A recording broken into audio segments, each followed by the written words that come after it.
గోదావరి ఉగ్రరూపం దాలుస్తుంది. ధవళేశ్వరం వద్ద వరద ఉధృతి పెరుగుతుంది. కాటన్ బ్యారేజ్ వద్ద ఇన్ అండ్ అవుట్ ఫ్లో వచ్చేసి 8.18 లక్షల క్యూసెక్లుగా ఉంది.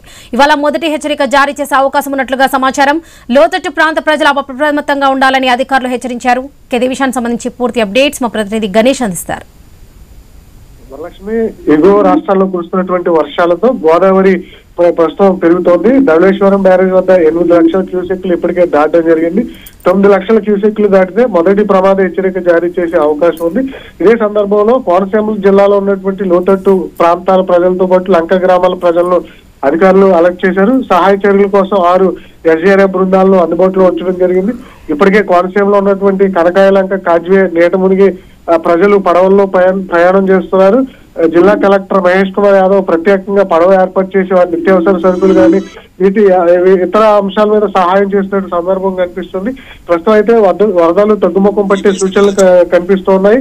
మొదటి ప్రమాద హెచ్చరిక జారీ చేసిన తర్వాత క్రమంగా ధవళేశ్వరం వద్ద అంటే ఉధృతి తగ్గేటువంటి అవకాశాలు ఉన్నాయి. ప్రస్తుతం భద్రాచలం వద్ద 46.8 అడుగుల నీటి మొత్తం కొనసాగుతుంది.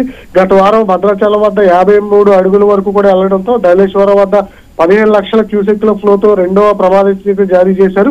ఉన్నట్టుండి మరొకసారి అల్పపీడన ప్రభావంతో ఆంధ్రప్రదేశ్, తెలంగాణ, మహారాష్ట్రాల్లో భారీ వర్షాలు కురవడంతో గోదావరి ప్రస్తుతం ఉధృతంగా మారి మొదటి ప్రమాద హెచ్చరిక చేరులో ఉండడంతో గోదావరి పరివాహక ప్రాంతంలో ఉన్నటువంటి అధికారులు అలర్ట్ అయ్యారు.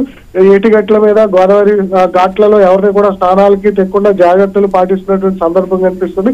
ఇవాళ మొదటి ప్రమాద హెచ్చరిక జారీ చేసిన తర్వాత ధవళేశ్వరం వద్ద కొంత ఉధృతి తగ్గుతుందని అధికారులు సూచనలు కనిపిస్తున్నాయి. Varalakshmi. Right Ganesh, thank you.